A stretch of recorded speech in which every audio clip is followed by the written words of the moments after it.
Welcome back, guys. We are back once again. We're going to be talking about some more Bad Batch today. We are finally going to be talking about the latest episode of Episode 7, Battle Scars. Now, this episode was, first off, I'm going to say 10 times better than I think the last couple episodes that we have gotten. More like last week. I didn't really care too much for last week's episode, obviously, with the sisters.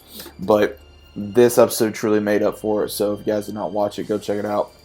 But without further ado, let's go ahead and get into it. Obviously, we finally know who the sisters were talking to in this episode, and we finally got to see our boy Rex return.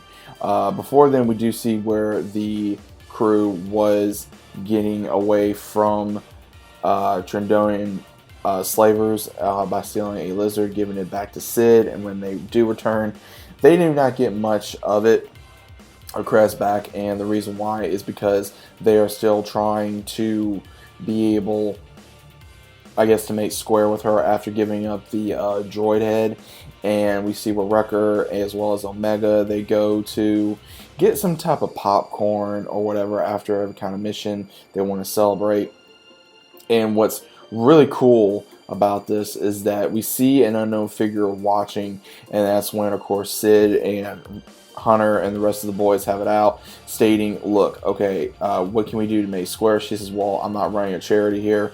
If you want to make square, you got to get something that's going to be able to make us square. So right when that happens, there's a fight about ready to break out with these aliens wanting to fight with this figure. Then blaster fire starts going off, and then they're like, well, who's there?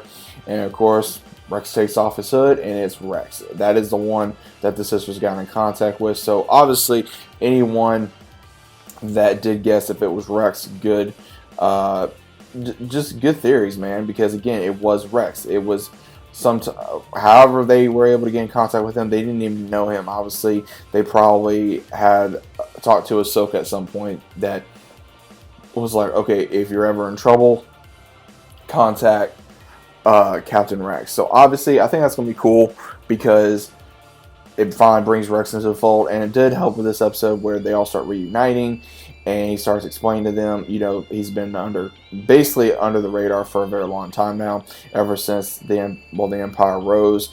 And then we see where Wrecker and Omega come back. Wrecker's happy to see Rex, and as soon as it happens, we just see where she says, well, I thought you didn't like Rex, and he says, no, this one we like. And he starts explaining that this is Omega, and Omega is able to tell that he's Generation 1 somehow. And she says, oh, by the lines on your face. Then they start talking about how, he's like, well, where's Crosshair? And that's when they explain that we get a quick little scene of them explaining this is what happens when the inhibitor chip is inactive.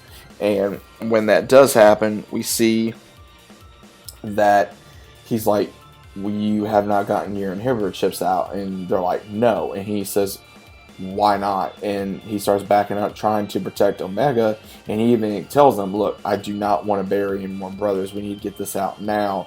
And he says, you're a danger to yourselves and to her.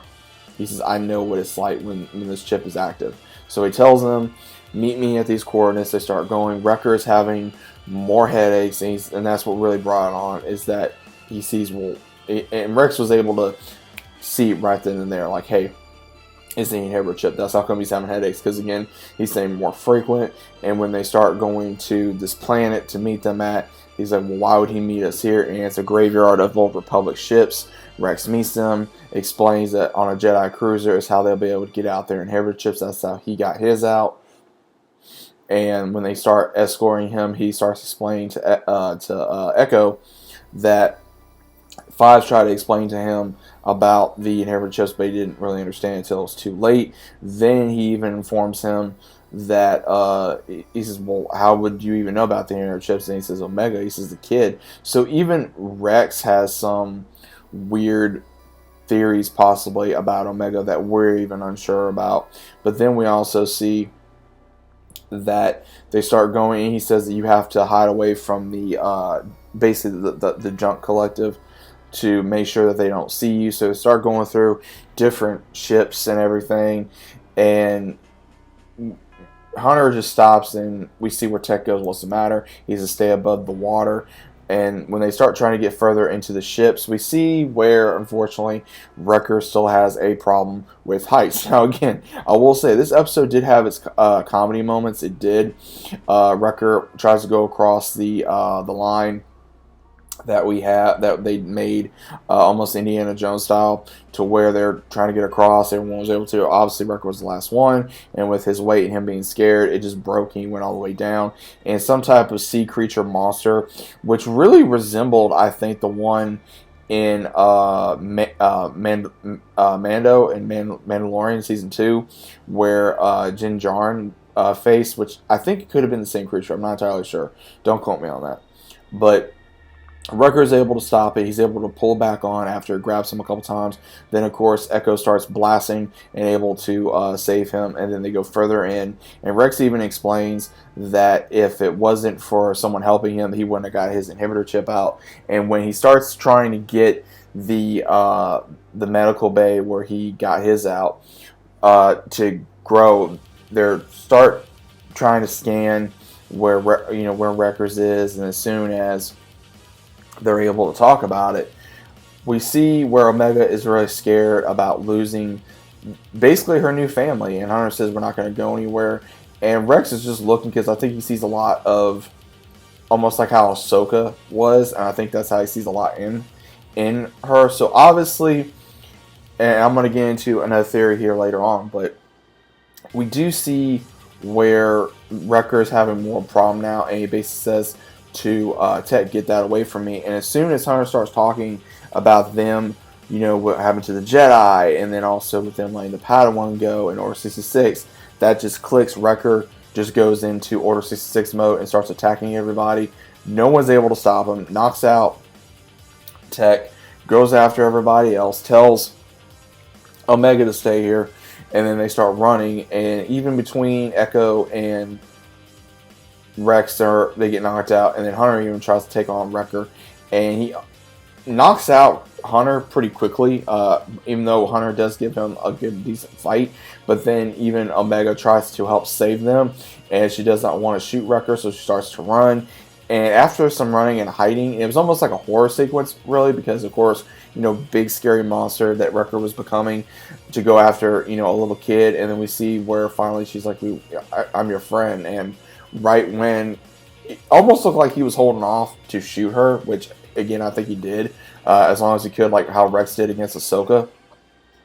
And when Rex is finally able to come up behind him and blast him to make him go unconscious so they can finally get the inhibitor chip out, they start waiting, and he's still alive, but Omega won't leave his side. She says, I'm not leaving. And they start waiting for hours, and Rex again is looking at his helmet, I guess remembering everything. And then Wrecker finally wakes up, and he says, okay, 3 down, who's next? So now they all have their inhibitor chips out, and after talking to everybody, Wrecker even apologizes to Omega, and Omega says it wasn't your fault, and gives him their little popcorn after every tradition, and they start eating. And, of course, Hunter, as well as Rex, go outside, and Rex is talking to someone. Possibly could be Ahsoka, could be someone else, saying he'll meet them very soon. Then he even explains to Hunter that he always fought for the Republic, and he can't stop now that they could use the help. He says, well, don't take this the wrong way. He says, but I gotta do what's best for my squad. He says, well, what's that? And he says, I don't even know right now. He says, well, I guess we're all trying to figure that out. And so they do say their goodbyes. And Rex, I like the way they had Rex kind of leaving this episode, where he starts going to the fog, and Hunter says that if you ever need us, you know where we're at. And he just kind of like heads him aside, like same, and that's when he disappears into the fog. And that was pretty cool, I will say that. And then we see where the two junkyard, I would say almost like hall monitors is what I'm going to call them, is what I think really what they are. They says that there's intruders on the Jedi cruising from the Empire, and that's how it ends. So this episode was a lot more intense. It was a lot more dramified, a little more comedy. It was crazy, man, because, again, I had no idea that they were going to have Rex this close to the episode. I didn't think they were going to possibly show him until later on in the season. But, again, I am happy that we have more clarification of what's going on, as well as also Rex finally meeting Omega and then them getting their inhibitor chips out, and finally everyone is going to be better. Now the only one that's left to get the inhibitor chip out is going to be Crosshair at some point, unless he dies. But I got this weird suspicion, and again, I know this has been going around for a lot of people that's been watching the Bad Batch, but I have this weird suspicion that if anything, again, let's just say for a theory here, guys, that if something happens to the Bad Batch, or if Rex is near the Bad Batch to help them with whatever mission, which is what may happen. I have this weird feeling we have not seen the last of Rex in the Bad Batch. I got this weird suspicion. And if something happens to them, like they get, like more of them get killed, or they sacrifice themselves to protect Omega, and with her being just this intuitive as much as she is, I really want to be able to say that we may see him take her to Ahsoka to maybe be trained somehow. I'd love to see that. I know a lot of people have been wanting to see that. I know a lot of people have been wanting to say that. And honestly, I wouldn't mind seeing that. But again, it's only a theory. I was just figuring I'd throw it out there. But what did you guys think about this episode? Did you guys enjoy it? If you did, let me know your thoughts about it down in the comments down below. If you guys enjoying your day, if you guys enjoying your night, wherever you're located. What did you guys think about the episode? I think it was absolutely amazing. I think it was a lot better than last week's episode, indefinitely. But either way, if you guys are new to the channel, subscribe, leave a big fat like on the video. Helps greatly against the YouTube algorithm, as well as also click notifications so you guys are notified every time I upload. And as always, I'll see you guys on the next one.